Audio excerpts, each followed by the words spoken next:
Chapter 23 of Four Girls at Chautauqua. Four Girls at Chautauqua by Pansy. Chapter 23. I've Been Redeemed. "What about Saratoga?" was Eurie's first query as she woke to life and talk again on that summer morning. "Do you think you will take the 10:50 train, Ruth?"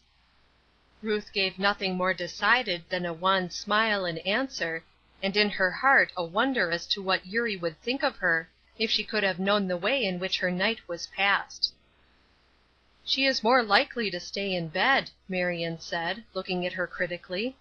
"You will never think of trying to travel to day, will you, Ruth? Dear me, how you look! I have always heard that hair oil was weakening, but I did not know its effects were so sudden and disastrous."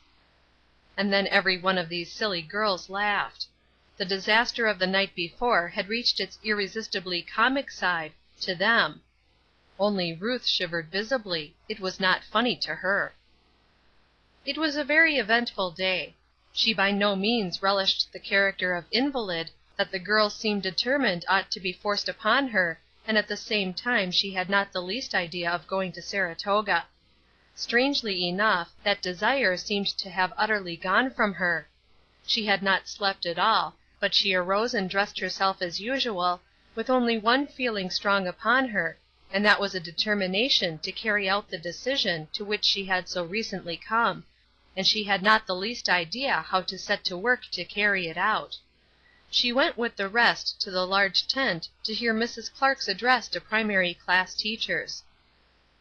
"I'm not a primary class teacher, and not likely to be, but I am a woman, and gifted with the natural curiosity of that sex to know what a woman may have to say in so big a place as this. I don't see how she dares to peep." This was Eurie's explanation of her desire to go to the reception. Ruth went because to go to meeting seemed to be the wisest way that she knew of for carrying out her decision, and a good time she had. She had not imagined that teaching primary classes was such an art, and involved so much time and brain as it did. She listened eagerly to all Mrs. Clark had to say. She followed her through the blackboard lessons with surprise and delight, and she awoke at the close of the hour to the memory that, although she had been interested as she had not imagined it possible for her to be on such a theme, she had done nothing toward her determination to make a Christian of herself, and that she knew no more how to go to work than before. "When I do find out how to be one, I know I will go to work in the Sabbath school. I have changed my mind on that point." This she told herself softly as they went back to dinner. It was a strange afternoon to her. She became unable to interest herself heartily in the public services. Her own heart claimed her thought. It was noticeable also that for the first time Chautauqua chose this day in which to be metaphysical and scientific, to the exclusion of personal religion. Not that they were irreligious, not that they for a moment forgot their position as a great religious gathering, but there was an absence of that intense personal element in the talk which had so offended Ruth's taste heretofore, and she missed it. She wandered aimlessly up and down the aisles, listening to sentences now and then, and sighing a little.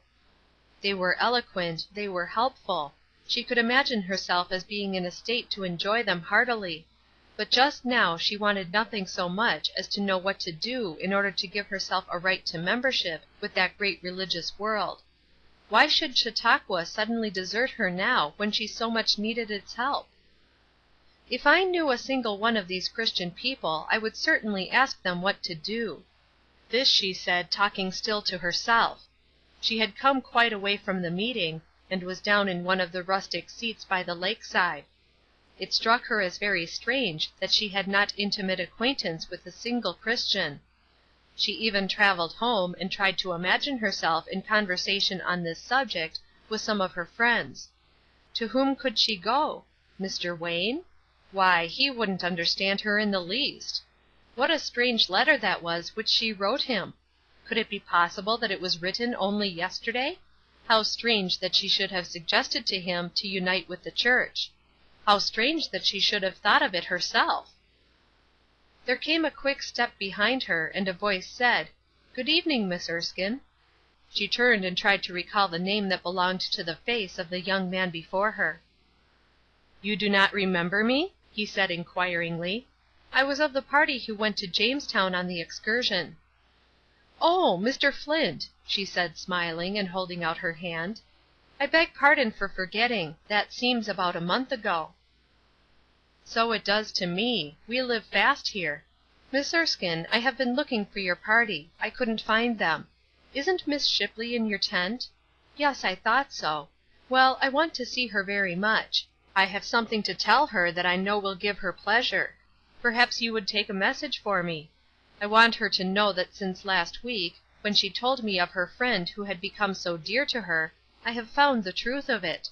He is my friend now, and I want to thank her for so impressing me with a desire to know him that I could not give it up." Ruth looked utterly puzzled. Something in the young man's reverent tone, when he used the word "friend," suggested that he could mean only the friend for whom she herself was in looking.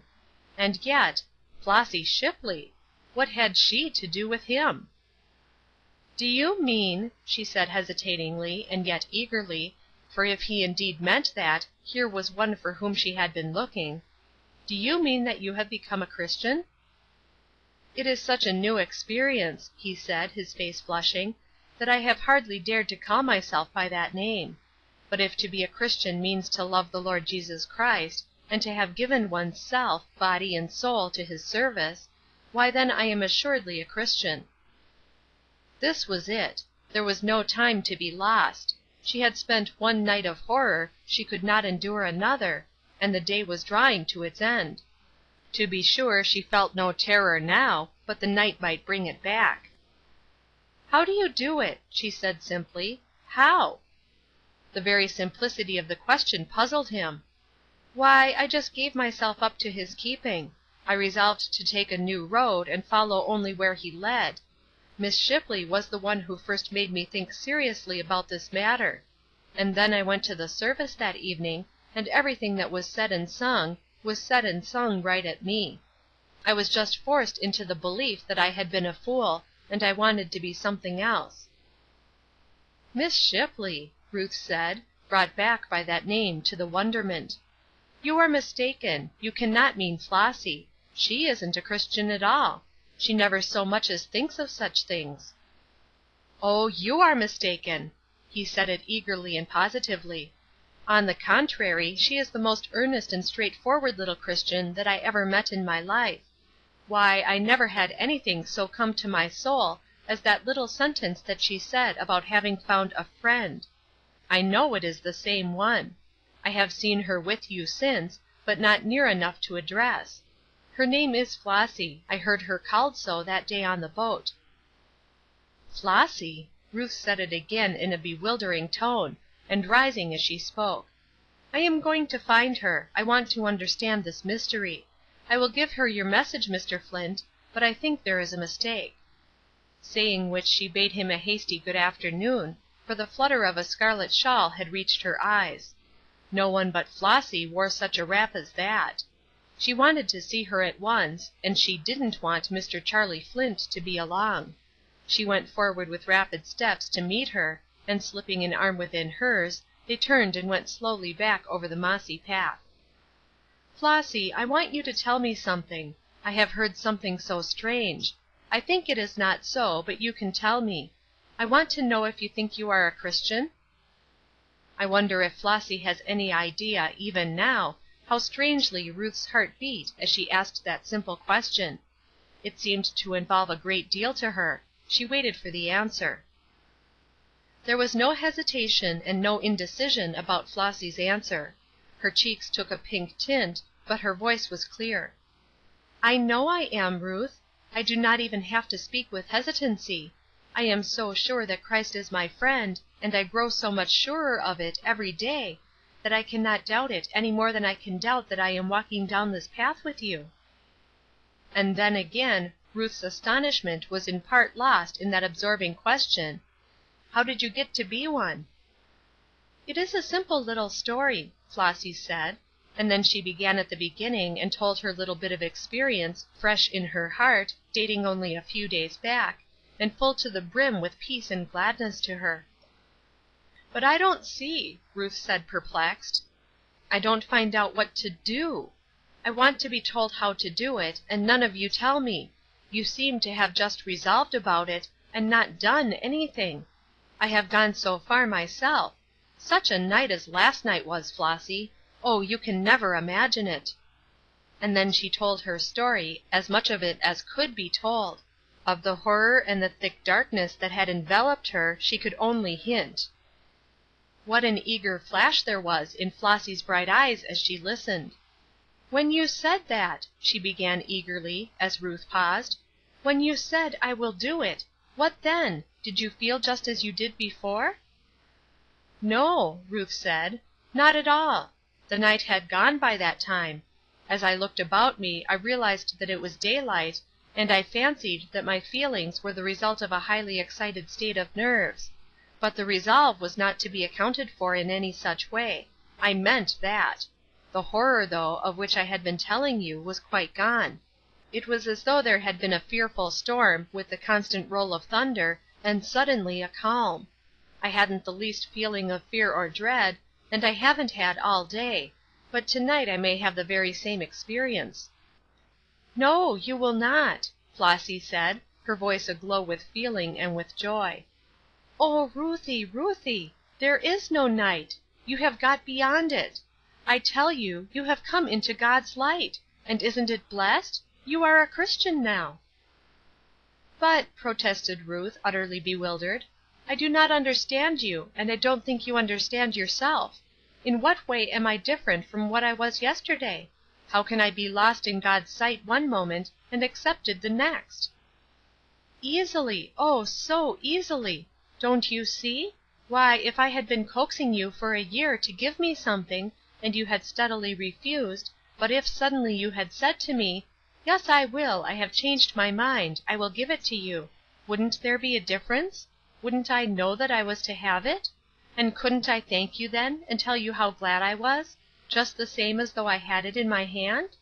It is a poor little illustration, Ruthie, but it is true that God has been calling you all your life, and if you have all the time been saying no up to that moment when you said solemnly, meaning it with all your heart, 'I will,' I tell you it makes a difference."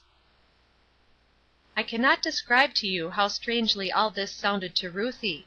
Up to this moment she had not realized in the least that the Lord was asking her simply for a decision, and that having solemnly given it, the work, so far as she was concerned, was done, and the new relations instantly commenced.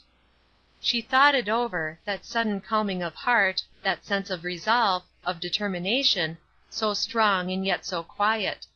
She remembered what a strange day it had been; how she had tried to keep before her mind the horror of the night, and had not been able. She went on talking with Flossy, telling her about Charlie Flint, noticing the happy tears that glistened in Flossy's eyes as she received her message, taking in the murmured words, "To think that Christ would honor such a feeble little witnessing as that!" and realizing even then that it would be very blessed to have one say to her, "You have been the means of leading me to think about this thing." Why should she care, though, whether people thought about this thing or not? Yesterday she didn't. During all the talk she kept up this little undertone of thought, this running commentary on her sudden change of views and feelings, and wondered, could it be possible that she was utterly changed? And yet, when she came to think of it, wasn't she? Didn't she love Christ? And then it struck her as the strangest thing in the world not to love him. How could any one be so devoid of heart as that? Why, a mere man, to have done one half of what Christ had done for her, would have received undying love and service. As they walked they neared the stand, and there came just at that moment a burst of music, one of those strange, thrilling tunes such as none but the African race ever sing. The words were familiar, and yet to Ruth they were new. "There is a fountain filled with blood, drawn from Emmanuel's veins, and sinners, plunged beneath that flood, lose all their guilty stains." A sinner! Was she, Ruth Erskine, a sinner? Yesterday she had not liked it to be called a prodigal. But to day, oh yes! Was there a greater sinner to be found than she? How long had she known this story? How long had she known and believed of a certainty that Jesus Christ lived and died that she might have salvation, and yet she had never in her life thanked him for it? Nay, she had spurned and scorned his gift. So much worse than though she had not believed it at all. For then at least she could not have been said to have met him with the insult of indifference. Then the chorus swelled out on the still air. Only those who heard it under the trees at Chautauqua have the least idea how it sounded. Only those who hear it, as Ruth Erskine did, can have the least idea how it sounded to her. I've been redeemed, I've been redeemed. Over and over the strain repeated, now in clear soprano tones, and anon rolled out from the grand bass voices. And then the swelling unison, I've been redeemed, been washed in the blood of the Lamb. The girls had stopped, and almost held their breaths to listen. They stood in silence while verse after verse with its triumphant swell of chorus rolled out to them. The great tears gathered slowly in Ruth's eyes until, as the last echo died away, she turned to Flossy, and her voice was clear and triumphant. "I believe I have! Flossy, I believe I have. It is a glorious thought, and a wonderful one. It almost frightens me, and yet it thrills me with perfect delight. The fountain is deep enough for us all, for them and for me. I have 'been redeemed,' and if God will help me I will never forget it again." Chapter 24. Recording by Trisha G.